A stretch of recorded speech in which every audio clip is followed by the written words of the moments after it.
Hi, I'm Eoin from Bitesize Irish Gaelic, and welcome to episode number 3 of Bitesize Irish Gaelic Podcast.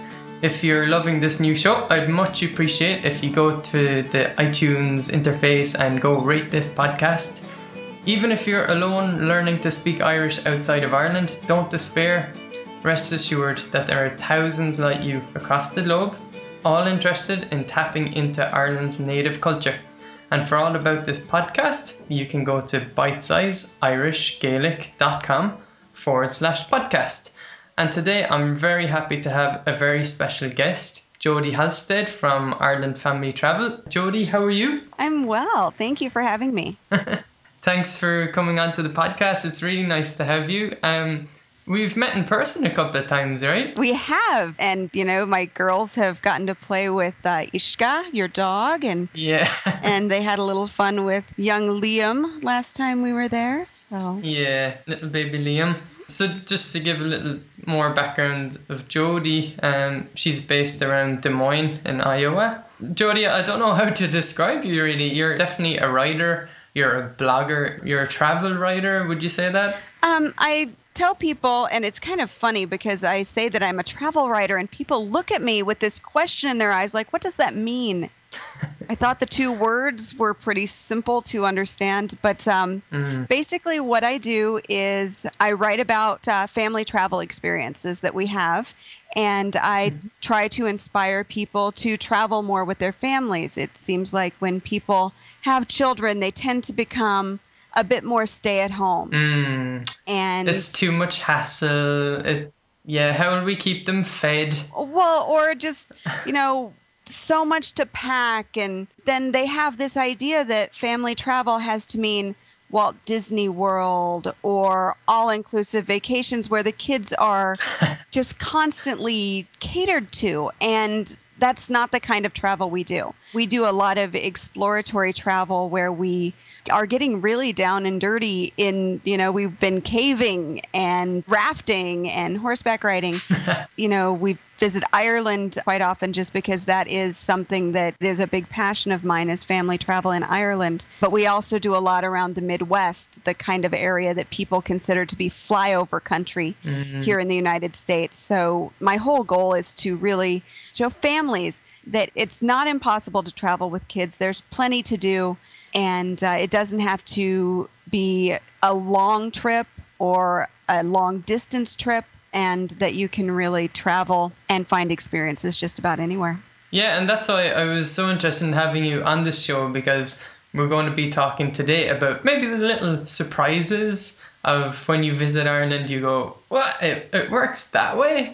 So yeah, you've done more than the bus tour in Ireland, so you've definitely gotten a good flavour. I think it's safe to say you look pretty at home and relaxed in Ireland. Isn't that true? It is. My first trip to Ireland was actually in 2002, and I was young and single and carefree.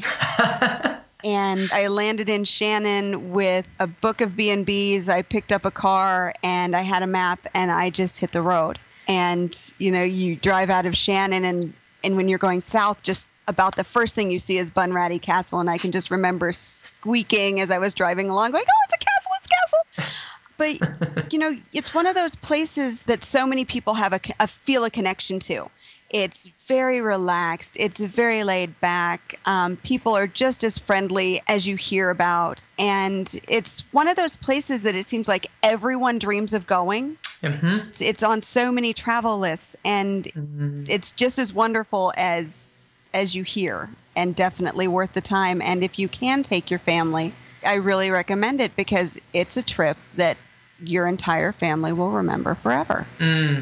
That's definitely true. Yeah. And, sitting here in Limnach or Limerick in Ireland, having grown up around the area, obviously it's hard to tell what's surprising or what's not surprising, especially for visitors. So what we'll do today, Jody, we'll go through a couple of different categories of things that people might come up against if they're traveling in Ireland. And I'd love to hear back from people in this. I'll give you the link at the end of the show, and tell us your experiences of visiting Ireland. So Jody, first of all, right, you get off the plane, probably had a quite miserable meal.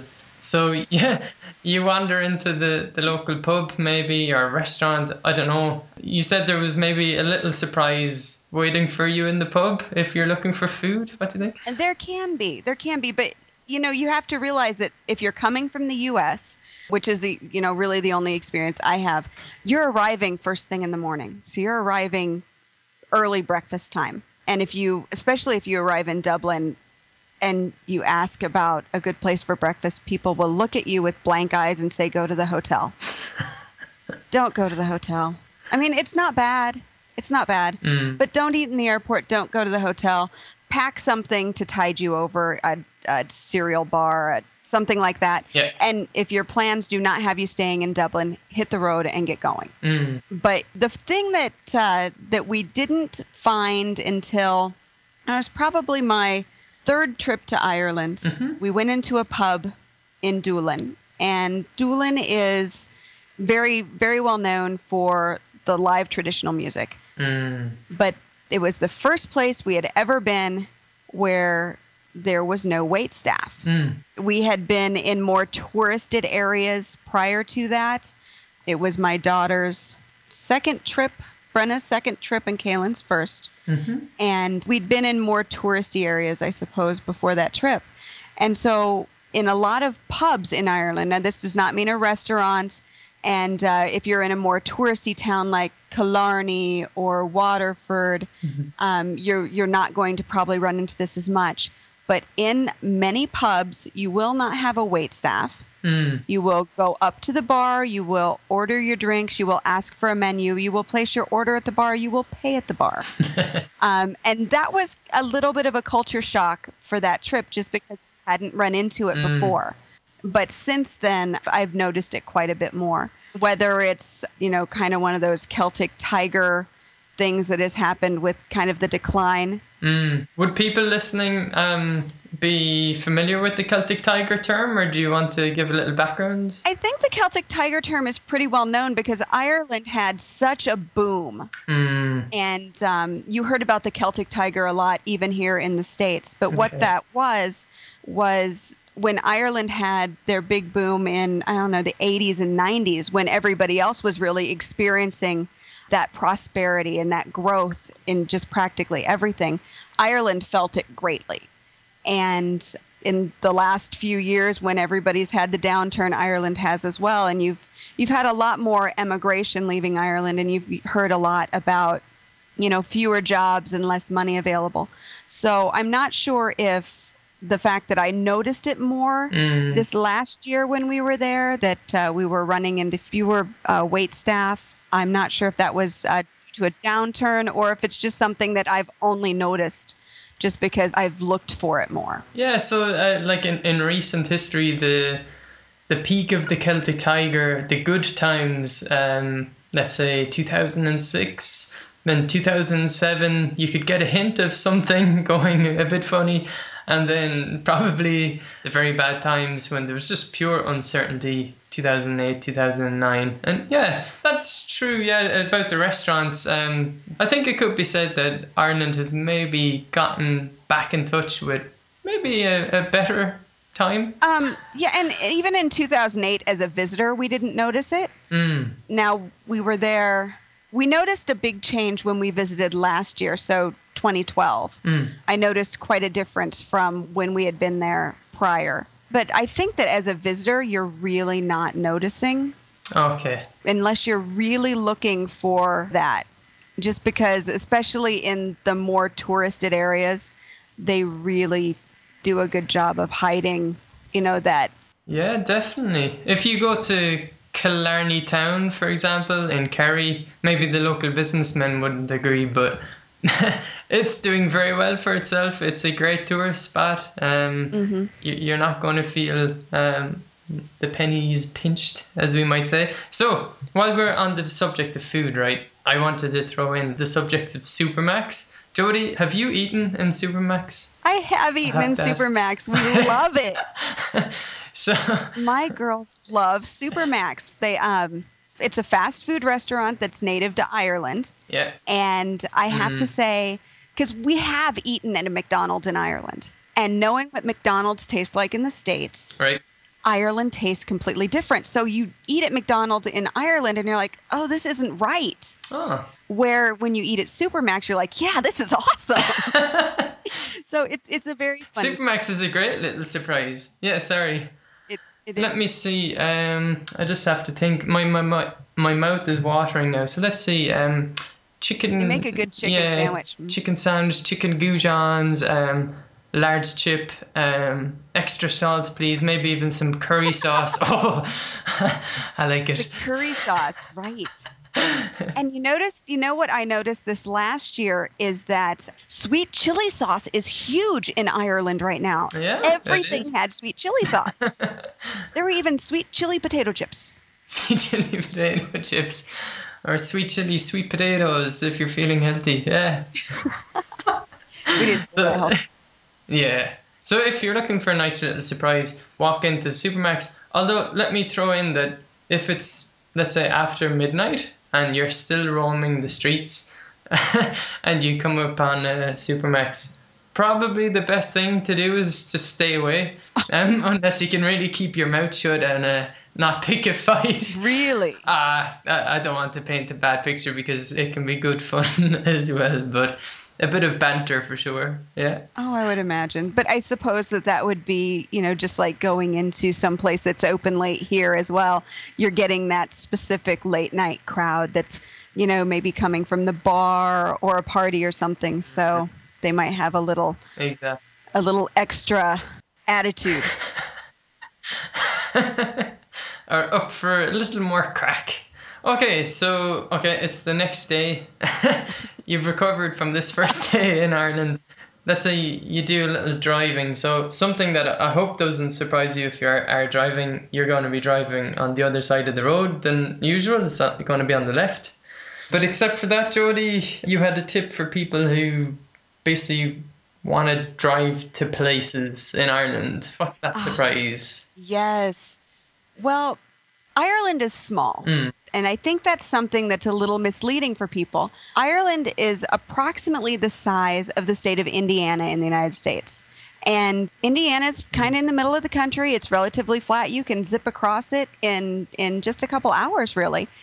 And in Ireland, it's not that way. We were recently there, and the drive from Kilkenny to Dingle took us a little over 4 hours. Okay, and just to give a bit of perspective, I guess, so we're talking, let's say the island of Ireland is narrower than it is tall, so it's taller. So going from Kilkenny to Dingle, you're going kind of horizontally, so across the narrow direction, through kind of mid-country over to Dingle on Dangan, which is over at the Atlantic coast. And okay, so you said good 4 hours. A little over 4 hours. A drive of that distance where I live in Iowa would take half of that, maybe a little less.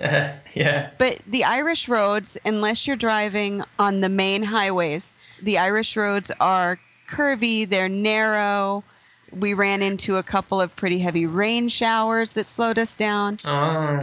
But really, it takes you a lot longer to get places than you think it will. So always err on the side of time.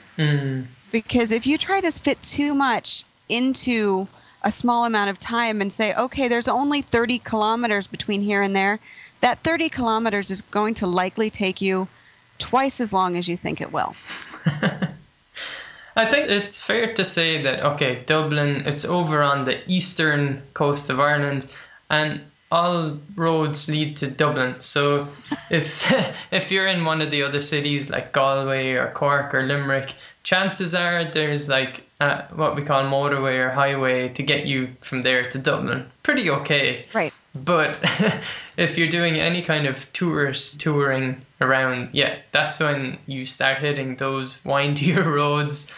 Jody, you haven't driven on a road in Ireland with grass in the middle, no? They didn't go that far. I have. You have? Okay. I have. Oh, yeah. That was just outside Dublin. Was it the main Dublin Cork Road? No. No, I was in, where was I? I was in Kerry, and I was driving kind of up the coast, and I was heading from Tralee up toward Ardfert Cathedral.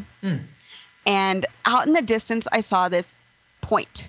All right. And I was like, I wonder what that is. No signs anywhere. So I just kind of start navigating toward this point that I see on the horizon. And the little blacktop road led to kind of a smaller, more gravelly road, which led to kind of the 2-lane path, which almost led to something that looked more like a walking path. But I found, is it Ratu Round Tower? Ratu? That I don't know. I'd have to see. Yeah. Ratu rhymes with tattoo. But anyway, it's this beautiful round tower. It's kind of in the middle of nowhere. There was nothing else around it. But so I've driven on roads that seemed like they were more of an animal track that led someplace. And it's one of my favorite experiences is to find those little pathways that lead to places that so few people go. Nice. Yeah. Because another question I was going to ask you, were you surprised or not by the number of, say, Americans that you'd bump into when you're traveling around Ireland? Do you know, when we were there in May, I didn't run into any Americans until we were at the airport. Oh, wow. Which was really surprising because it seems like we usually do. But this year we ran into people from so many European countries, but no Americans this year.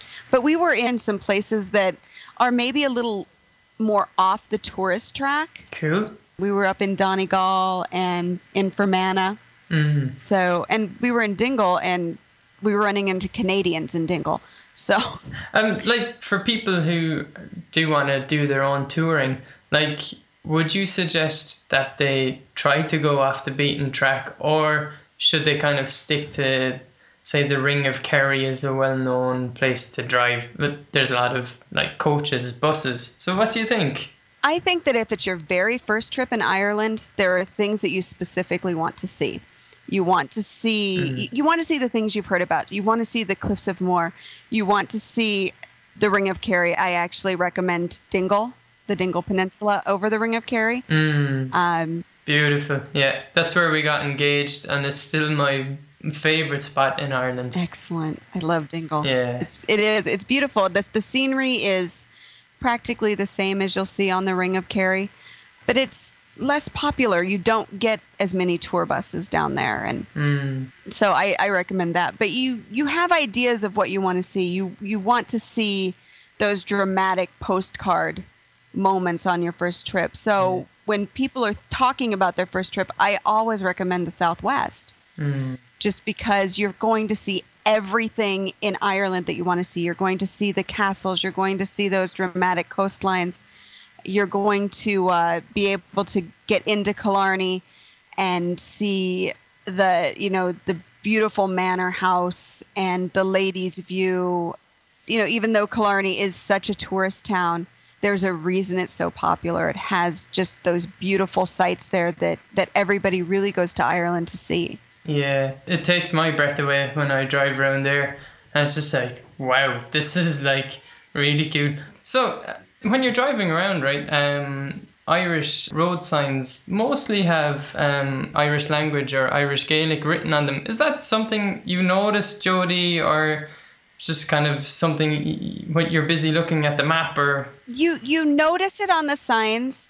You notice it more when there's no English on the signs with them, because then you're looking at it and going, okay, that matches nothing on my map. I blame the map makers now for that. Well, exactly. But when you get into the Gaeltachts, you really, like down in Dingle or up in Donegal or over in Connemara, the signs are all in Irish. Yeah, it was an interesting one. It was only about 5 years ago, and the government brought in a law that said, right, when you're in the Gaeltacht, the official kind of Irish-speaking areas, which a lot of it is not Irish-speaking, that we only use place names in Irish. So when you get to Dingle, the official road signs in it, the locals might have modified it, but it says Andangan. It doesn't say Dingle when you get there. Hey, Yeah, Right. there's two sides of the story for sure, but definitely caused a bit of debate. If you're talking in Dingle, the locals, a lot of them felt a bit sore about that. And I found it to be really nice just because even though Ireland is a really great place for families because they do speak English, there's not going to be that much problem with understanding. It's still nice to see that history come out, that, you know, that's really what people are going to Ireland for. They want that beauty. They want that history. They want what is there. So it's nice to be able to go to a place that doesn't seem as changed as maybe Dublin or Belfast. You know, you like that bit of history that comes from it. And, you know, just being aware of it, you can figure it out with your map. But it's a little bit of a shock, I think, for people who aren't prepared for it. Okay, when you're traveling around, you're going to come up against the locals, or you're going to have to deal with them in some way. So, Jody, if you remember back, like, what was your first impression of Irish people? Well, my very first impression in 2002, like I said, it was my very first trip. There was this really nice lady. I had come in and flown all night from Minneapolis and just absolutely exhausted. I had no idea what I was doing. And the first place I stayed that was part of my trip was a hotel. Okay. And it was just outside of Shannon. And I had gotten my car and I'd driven around as much as I could, but I was so tired. And it wasn't safe for me to be driving anymore. And all I wanted was to sleep. And I went to the hotel, and of course it was still very early, way too early to check into a room. Their rooms were all still full. And I ended up falling asleep on a couch in the lobby. And this lovely woman came up to me, and she just very lightly touched me, and she's like, dear, your room is ready. And I was so happy that she didn't, you know, I wasn't woken up in some brash way, you know, like you would expect, you know, you're sleeping on our couch, get up. So it was a kinder, gentler kind of experience than maybe a lot of people are used to. But that friendliness of Ireland, I think it goes in part with the fact that things just aren't as rushed. And that's not to say that they're slow or backward, but they're just not as rushed. There's not that hyperactivity that seems to come from so many places. There's just a relaxation about it. And I think that that's what really makes it seem like it's a friendlier country. It's just people are more relaxed. And Jody, do you still feel that in the bigger cities like Dublin and Belfast? I have to admit we've not spent a ton of time in Dublin. Okay. We tend to come in and get out of town. We did spend a little bit of time in Dublin when my eldest was 1. And then again, this year we got rained out and we were just outside of town. So we went into Dublin to go to the museums. And even, I think even then even in Dublin, you still get that feeling as long as you're away from, you know, maybe the business areas. I think that when you get into the business areas, you do get a bit more of the rush just because people are working and hurrying to get things done.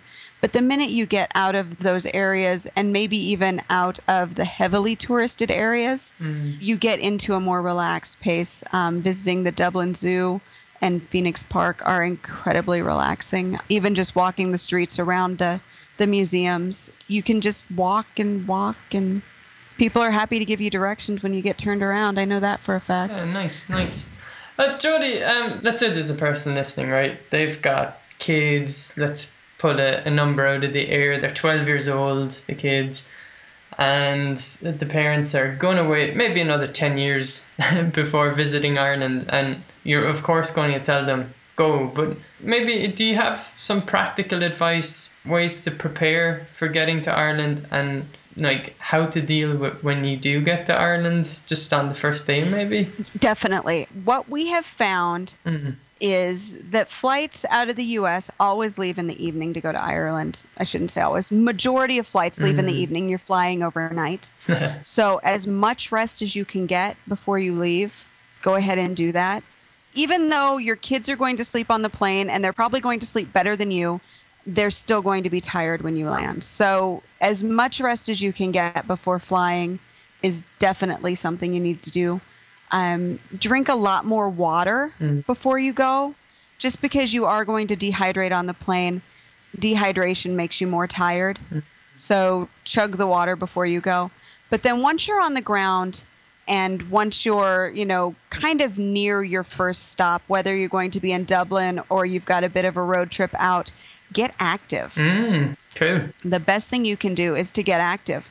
Now, if you do really need a nap and if you can check into your first lodging a little early, don't nap more than 2 hours. More than 2 hours and you're going to throw off your internal clock. And you want to get on Ireland time just as quickly as you can. You don't want to be up in the middle of the night and needing to sleep in the early afternoon. Yeah, and that can be tough. It can be tough, can't it, when you're still adjusting the first couple of days? It can. And your first day isn't going to be a late night. You're going to be tired, even if you have taken that 2-hour nap.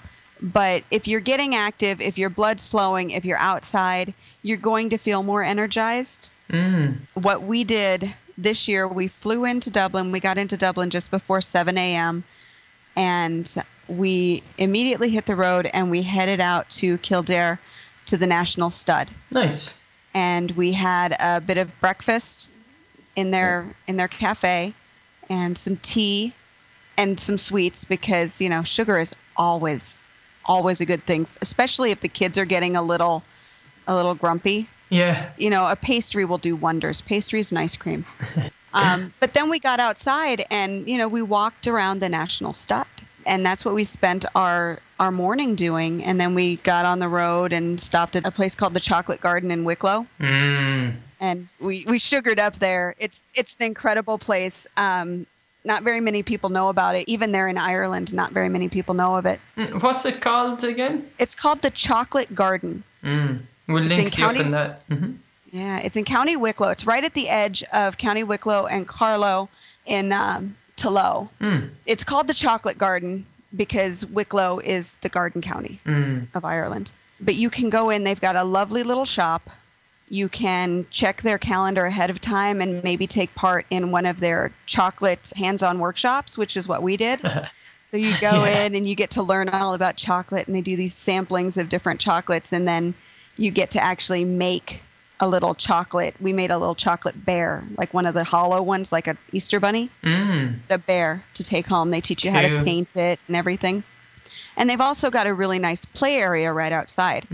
What surprised me is they don't only do chocolate, and they do phenomenal chocolate. I'm going to order my Easter bunnies from Ireland from now on. Their chocolate's that good. Excellent. But they also make the Tipperary ice cream is made there.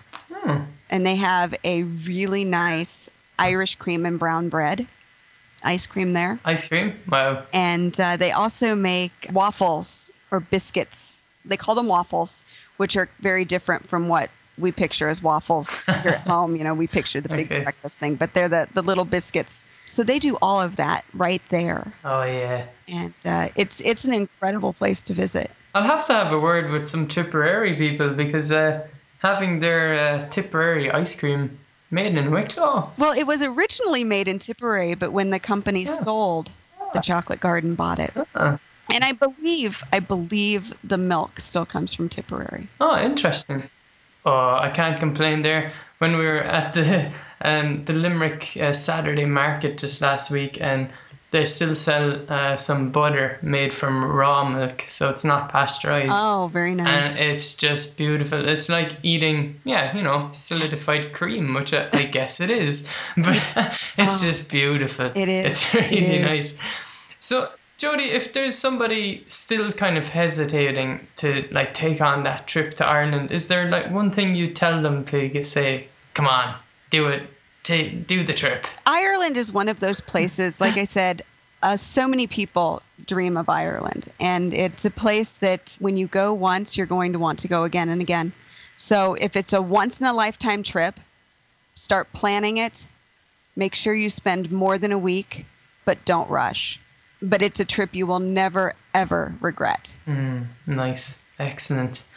Jody, people can get in touch with you at irelandfamilytravel.com. Isn't that right? Would you be happy if people contacted you? I would love to have people visit, even if you're only thinking about a trip to Ireland. Ireland Family Travel is set up where I share the experiences that we have to help people, to inspire them really, for places they can see and things they can do. We don't do what people consider kid activities. We don't spend a lot of time at fun parks and things like that. We do just about everything that comes our way. Basically a resource, and it's connected to another site called Ireland Family Vacations, which has a clickable map on it, so people can say, okay, I want to visit Kilkenny, and it will have hotel recommendations from firsthand experience and things to do and day trips and itineraries and things like that. Ireland is just one of those places that it's so family friendly. People think of it more as a destination, the more seasoned travelers on a tour bus or kids on a gap year who are kind of pub hopping. But it is such an incredibly friendly place for families. You know, it's one of those magical places where kids can climb to the top of a castle and they can ride on a boat to the base of the Cliffs of Moher and they can see where people dig turf and where these amazing treasures have come out of the ground. It's just beyond magical to a child. Yeah. And fairies, fairies exist there. Oh, they do. Yeah. My girls have seen them. They're sure of it. Yeah. And I don't blame them. They're not crazy. Yeah. So I also want to throw in that do go to Ireland Family Travel, and Jody has some lovely pictures that you publish, and get on her email newsletter to stay connected. And Jody, just to throw it out there, but we might have more of a Q&A podcast episode in the future if you're interested, for people who are thinking of going to Ireland. What do you think? I would love to do that. Or even Google Hangout. Yeah, cool. We could try that. Yeah. We could do that. I love to talk about Ireland travel. I can certainly have the kids around if anybody wants to join in and, really talk about traveling there with your kids. My kids would be more than happy to share their experiences with your kids. Cool, excellent. Well, I'd love to hear from our listeners. So if you come to bitesizeirishgaelic.com/podcast and click on to episode number 3, and you'll be able to leave a comment there, put in a vote for a hangout, a Google Hangout with video, ask questions. And I'd also love to hear your more general feedback. If you want to email me directly, it's podcast@bitesizeirishgaelic.com. Jody, I want to thank you so much for taking the time for coming on to the Bitesize Irish Gaelic podcast. It's been wonderful having you, and we should be meeting in October, right? We will be. I'm very excited to see you again, and I know my girls are excited to see Liam. Yeah, excellent. So that'll be out in County Limerick, out in Bruff. Yay! So yeah, Jody, thanks a lot, and so that's it for this episode. Until the next episode, slán go fóill. Bye for now.